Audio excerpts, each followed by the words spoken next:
दोस्तों 138 करोड़ की आबादी वाले इस देश में सिर्फ 2% ही ऐसे लोग हैं जो अपना पैसा स्टॉक मार्केट में इन्वेस्ट करते हैं, जबकि 98% तो इसके नाम से भी डर जाते हैं, क्योंकि उनको ये बिल्कुल समझ नहीं आता कि उनके हिसाब से कौन सी कंपनी बेस्ट रहेगी और कहां पर इन्वेस्टमेंट करनी चाहिए।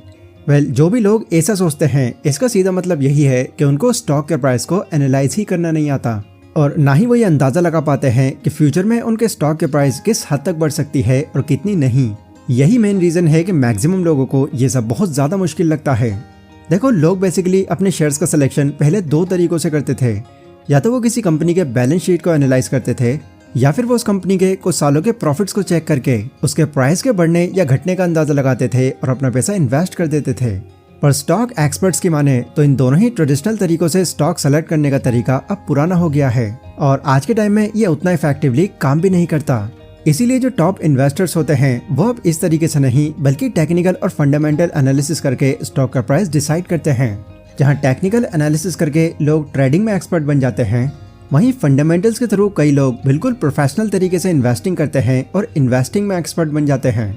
तो क्या है ये टेक्निकल और फंडामेंटल एनालिसिस और आप इसे कैसे यूज कर सकते हैं? आज की ये जो वीडियो है वो इसी टॉपिक पर बेस्ड है, क्योंकि यहाँ पर मैं आपको टेक्निकल और फंडामेंटल एनालिसिस के बेसिक से लेकर एडवांस तक सभी तरीके बताऊंगा, जिससे आपको एक क्लियर आइडिया हो जाएगा कि अगर आपको अपना पैसा इन्वेस्ट करना है तो वो कैसे और कहाँ पर करना है जिससे बेहतर रिटर्न्स मिले। So let's begin. अगर मैं आपसे पूछूं कि आप स्टॉक मार्केट में पैसे लगाकर एक दिन में अच्छे रिटर्न्स पाना चाहते हैं या फिर लगभग 10 सालों में, तो ऑब्वियसली आप में से ज्यादातर लोग बिल्कुल एक दिन ही प्रेफर करेंगे, क्योंकि नॉर्मली इन्वेस्टर्स एक दिन में ही अपनी इन्वेस्टमेंट से अच्छे रिटर्न्स पाना चाहते हैं। अगर उनकी तरह आप भी ऐसा चाहते हैं तो आपको फिर इन्वेस्टिंग नहीं बल्कि ट्रेडिंग करनी होगी, और इसके लिए आपको टेक्निकल एनालिसिस के इस कॉन्सेप्ट को थोड़ा ध्यान से समझना होगा, क्योंकि इसी के जरिए आप ट्रेडिंग करके प्रॉफिट कमा सकते हैं। तो चलिए जानते हैं कि टेक्निकल एनालिसिस होती क्या है। थोड़ा ध्यान से सुनना। टेक्निकल एनालिसिस स्टॉक मार्केट के हिस्टोरिकल डेटा यानी कि उसके प्राइस और वॉल्यूम को स्टडी करने का एक तरीका है। टेक्निकल एनालिसिस करने के लिए मार्केट साइकोलॉजी, बिहेवियरल इकोनॉमिक्स और क्वांटिटेटिव एनालिसिस को गो थ्रू करना पड़ता है। इसमें लोग बेसिकली ये चेक करते हैं कि जिस स्टॉक में हम अपने पैसे लगाने के बारे में सोच रहे हैं उसने पास्ट में कैसा परफॉर्म किया था, मतलब पास्ट में उनके प्राइस के अंदर किस तरह के बदलाव आए थे। इस तरह की चीजें इसलिए एनालाइज की जाती हैं ताकि उसके फ्यूचर के प्राइस को प्रेडिक्ट किया जा सके। एज अ टेक्निकल एनालिसिस, जब आप किसी स्टॉक के प्राइस को एनालाइज करते हैं तो आपको इस चीज पर बिलीव करना होगा कि आपके स्टॉक के प्राइस का जो ट्रेंड है वो कम नहीं होगा। जैसे फॉर एग्जांपल कोई गेमिंग कंपनी है, तो इस तरह की कंपनीज में आपने देखा होगा कि इनका जो ट्रेंड होता है वो कुछ महीने या कुछ सालों तक चलता है और फिर डाउन पड़ जाता है, क्योंकि लोग एक ही गेम को खेल खेल कर एक पर्टिकुलर टाइम आ जाने के बाद बोर हो ही जाते हैं। वहीं कुछ कंपनीज ऐसी भी होती हैं जो सालों साल ट्रेंड करती हैं, क्योंकि उस कंपनी का जो प्रोडक्ट होता है वो एवरग्रीन होता है, जिसे लोग खरीदते ही रहते हैं। वैसे मैं आपको बता दूं कि स्टॉक मार्केट के प्राइस की जो टेक्निकल एनालिसिस की जाती है वो नॉर्मली दो तरीके से की जाती है। पहला तो चार्ट पैटर्न को एनालाइज करके और दूसरा स्टैटिस्टिकल इंडिकेटर्स का यूज करके। चार्ट पैटर्न टेक्निकल एनालिसिस का आप कह सकते हैं एक सब्जेक्टिव फॉर्म होता है, जिसमें जो एनालिस्ट होता है वो खास तरह के पैटर्न को देखकर स्टॉक प्राइस के सपोर्ट और रेजिस्टेंस का पता करता है।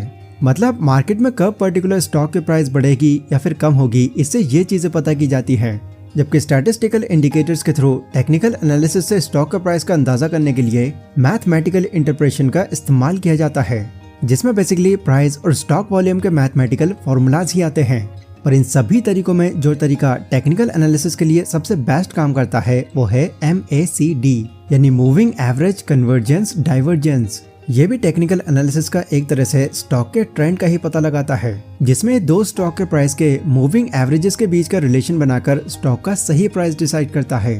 अगर आप किसी भी स्टॉक के फ्यूचर प्राइस का अंदाजा लगाने के लिए इस इंडिकेटर का यूज करना सीख जाते हैं तो आपके लिए फिर स्टॉक का प्राइस डिटरमाइन करना काफी आसान हो जाता है। दोस्तों, मैंने जितना सिंपल हो सकता था आपको उतना सिंपल करके समझाया है। आई होप आपको समझ आया होगा। पर अगर अभी भी आपको कोई कंफ्यूजन है तो मैं आपको इसके लिए अलग से एक बुक रिकमेंड करना चाहूंगा, जिसका नाम है प्राइस एक्शन ट्रेडिंग। इस बुक में आपको टेक्निकल एनालिसिस के बारे में और भी बहुत सी बातें बिल्कुल डीप में जानने को मिलेंगी। एंड अच्छी बात यह है कि आपको ये बुक समझने के लिए इसको खरीदने की जरूरत नहीं है, क्योंकि ये पूरी बुक की समरी आपको कोको FM एप्लीकेशन पर बहुत ही इजीली मिल जाएगी। कोको FM जो है वो इंडिया का एक ऑडियो लर्निंग प्लेटफॉर्म है, यहाँ पर आपको अलग अलग कैटेगरीज की कई वैल्यूएबल बुक्स जैसे कि motivation, finance, business ideas, relationships and महान लोगों की बायोग्राफी पर कई audio books and book summaries मिल जाती हैं। एंड इसी के साथ अगर आपको रात में हॉरर स्टोरीज सुनने का शौक है तो इस तरह की स्टोरीज आपको यहाँ पर बहुत सारी मिल जाएंगी। वैसे तो इस ऐप का ईयरली सब्सक्रिप्शन 399 रुपीज है, बट मेरा कूपन कोड यानी DH50 आप वहाँ पर ऐड कर देते हैं तो इससे आपका सब्सक्रिप्शन 399 से घटकर 199 का हो जाएगा, जो शायद किसी बुक के प्राइस से भी कम है। तो इसका लिंक आपको डिस्क्रिप्शन में मिल जाएगा, इसको ज़रूर चेकआउट करें। ओके, तो अभी तक हमने टेक्निकल एनालिसिस के बारे में काफ़ी कुछ जान लिया। अब फाइनली ये जानते हैं कि फंडामेंटल एनालिसिस क्या होता है। तो फंडामेंटल एनालिसिस उस प्रोसेस को कहते हैं जिसमें स्टॉक के प्राइस की इंट्रिंसिक वैल्यू को इन्वेस्टमेंट करने के मोटिव से स्टडी किया जाता है।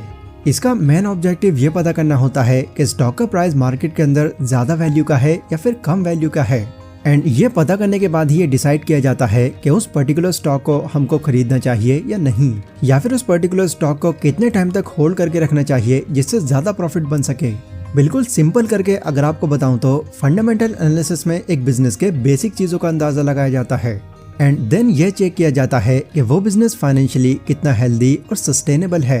फंडामेंटल एनालिसिस में मार्केट की फ्यूचर ग्रोथ को मेजर करने के लिए अलग अलग तरह के माइक्रो और माइक्रो इकोनॉमिक फैक्टर्स को कंसीडर किया जाता है। जिस कंपनी में आप अपना पैसा लगाने जा रहे हैं, अगर आप उसका पोटेंशियल चेक करना चाहते हैं तो इसके लिए आपको उस कंपनी के फाइनेंशियल और नॉन फाइनेंशियल डेटा को स्टडी करना होता है ताकि आप उसके स्टॉक की फेयर वैल्यू का पता कर सकें। वो लोग जो स्टॉक मार्केट में अपना पैसा इन्वेस्ट करते हैं वो कंपनी की ग्रोथ और पोटेंशियल को जानने के लिए इसी पावरफुल टूल का यूज करते हैं। और अगर आप भी यही करते हैं तो इसके लिए आपको उस कंपनी की फंक्शनिंग को स्टडी करना होगा, जिसके लिए आपको सिंपली गूगल पर जाना है और इस पर्टिकुलर कंपनी की बैलेंस शीट को स्टडी करना है। लेकिन इसके अलावा अगर आपको उस कंपनी की पास्ट परफॉर्मेंस भी जाननी है तो आपको उसके लिए उस कंपनी के फाइनेंशियल रिपोर्ट को स्टडी करना होगा, जो आप गूगल से ही कर सकते हैं। इसी के साथ साथ आप उस कंपनी के मैनेजमेंट और कस्टमर बिहेवियर को स्टडी करके उस कंपनी की इंट्रिंसिक वैल्यू का पता कर सकते हैं। अगर आपको इंट्रिंसिक वैल्यू नहीं पता तो मैं आपको बता दूं, शेयर की इंट्रिंसिक वैल्यू का मतलब उस शेयर के रियल प्राइस से है। चाहे शेयर का प्राइस अभी मार्केट के अंदर कुछ भी हो, पर जो उसकी इंट्रिंसिक वैल्यू होती है उसी के बेस पर उसके फ्यूचर प्राइस का अंदाजा लगाया जाता है। अगर आप किसी कंपनी का फंडामेंटल एनालिसिस करने जा रहे हैं तो ध्यान रहे कि इसकी शुरुआत मार्केट के मैक्रो इकोनॉमिक फैक्टर्स और माइक्रो इकोनॉमिक फैक्टर्स को इवेलुएट करने से की जाती है। जहां मैक्रो इकोनॉमिक फैक्टर में इकोनॉमी और इंडस्ट्री की परफॉर्मेंस को स्टडी किया जाता है, वहीं माइक्रो इकोनॉमिक फैक्टर में कंपनी का मैनेजमेंट, स्ट्रेटेजिक इनिशिएटिव और बिजनेस पॉलिटिक्स को स्टडी किया जाता है।